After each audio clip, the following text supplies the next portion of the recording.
impressed by the quality of the club. Zaid, you are doing so much better. Not that you were bad before, but you were very close. I am in danger of my job now. And Alan, no, very good. Where's Alan? Yeah, very good. And I think from an investment standpoint, this was a really good investment for Cisco. I see so much progress from the team. I see so many things that people are learning that's good. So I didn't prepare a speech for you today, but what I do have is a bit of a story, and it's the story, for those of you that might not know, I'm actually from America, and well, some people.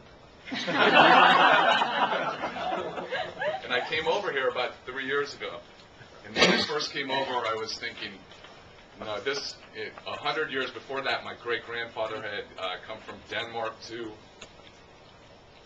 the United States on a cattle boat because he stowed away. He was an orphan, and he wanted to go in search of a better life.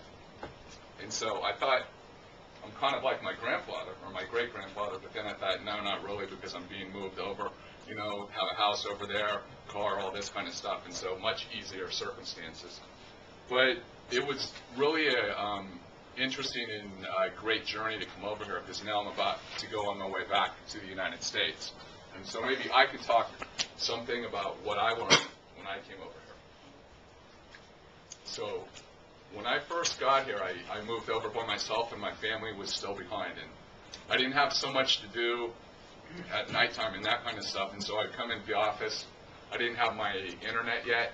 I didn't have my house set up the way that I wanted. So I'd come in and spend a lot of time at work. And I had inherited 3 teams that hadn't had a manager for probably a month or 2 months. And I think a lot of the teams were worried about what's a new guy coming in going to do. Is he going to, you know, fire people? Is he going to do this? Is he going to do that? And so I had a lot of one-on-one meetings in my office from the moment that I started, and sitting down trying to understand what everyone was about. And then, since I didn't really have anything to do and my family wasn't there yet and I had so much work to do, I'd stay in the office. And what I started noticing is that people would be coming in my office like 8:30, 9 o'clock at night. I'm going, well, don't these people ever go home? And so what I started figuring out is they were going to wait around for me before I go home, before that they would leave. So I told everyone, I don't care how long you stay here, I want you to do your work. And I'm staying here because I don't have anything else to do, but you guys have family and all that. So if you need to go home, you go home. And so that was interesting. It also got me a lot more time, because at 9:30 at night, I didn't always want to have conversation with people when I was really staying there to try and get some work done. But I found out a lot about Singapore. Like one time I went to order a beer, and they said, what would you like to drink, sir? And I said, I would like to get a draft beer, you know, in the mug over there. And they said, can. I said, no, I want a mug. She said, can. And then I go, what is it that this person is not getting? So I go, okay, well, I want a mug, okay? And so I didn't realize the expression of can was being used so popularly in Singapore. And then later on, actually, I figured out one of the reasons why, and the reason why that I can come up with is because actually that would be how that you would answer the question in the Chinese language. And so, yi, so you answer a question, you ask someone a question and you say, you know, the verb, and they would say negative or positive of the verb for the answer to the question. And so, yi in Chinese would mean able to, or bu yi, not able to. And so I think it just literally translates over of why that Singaporeans use the word can. And I didn't figure that out for a while. So, what else did I learn? I learned that no, Asia has different practices than other places. One time I went to a partner summit, and they said, hey, do you want to go out to some drinks with the partners after this in Vietnam? And I said, okay. And at the partner summit, there was about 50% men, 50% women. So I went to the place and looked like about 50% men, 50% women at the place I went to. wanted to meet some people. It was the first time I was out on the road, so I went around and I talked to everyone, and I was noticing, man, it seems like these people don't speak very good English. And so I went around, said, all right, well, I have to learn, how to interact over here, and so I'll keep on doing it. And so I went around and talked to everyone. And then the next morning, I was talking with one of the workers at work, and I said, the partners, they didn't speak such good English, especially the girls. And they said, there was no girls there from Partners last night. I said, oh no, it was the Cisco people, yeah, especially the girl that can't speak very good English. There was no girls there from Cisco last night. I go, oh, okay, now I get it. So I learned some customs about Southeast Asia in that way. I learned how to speak Chinese a little bit.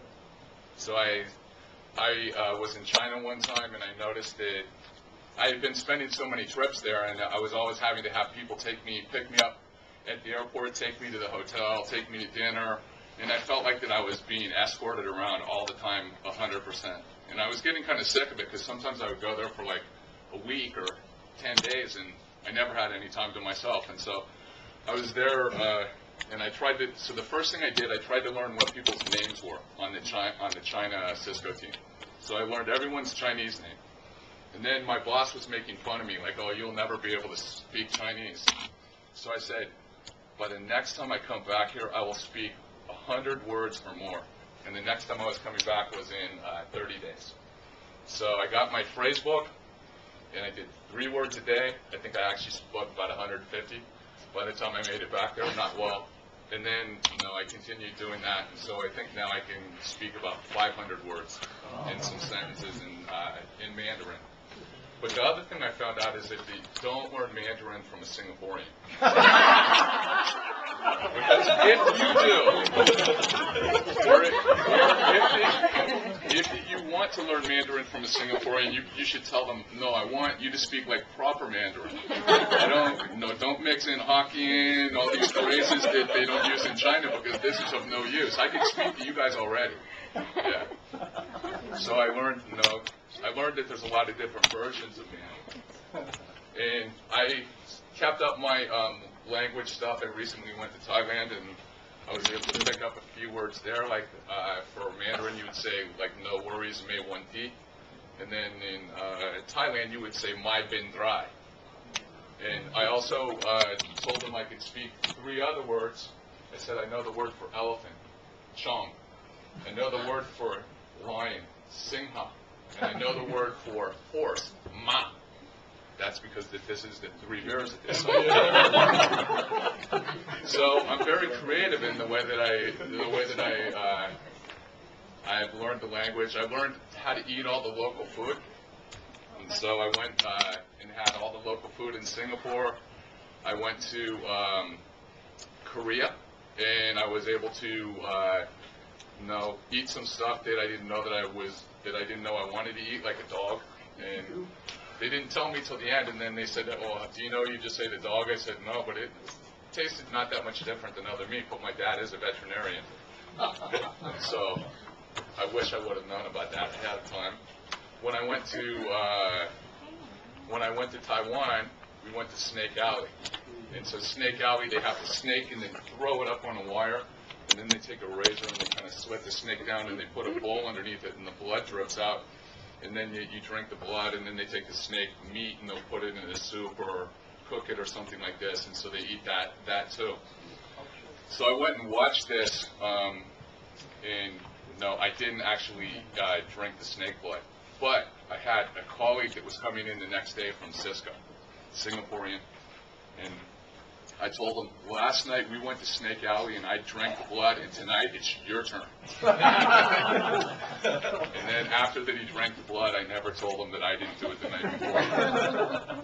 So, adventurous in food, languages, learning about what the meaning of can is, and knowing that you don't always get taken to where you think that you're going to get taken to when you're at the Vietnam Partner Summit. So these are the kind of things I learned. I also learned that the team is very good, and so I think that I've seen the people of the theater grow so much since I've been here. I think, I think I'm really proud of everyone and the effort that they put in, and the way that they've been able to contribute to the business, but also the way that they've been able to treat me as a friend. So, with that being said, no, this is not goodbye. This is, please come and visit me in the U.S. And when I see you guys, when I come to Singapore, I'll come and see you. And best of luck with the club. I know that you guys will do great. And see you soon. Thank you.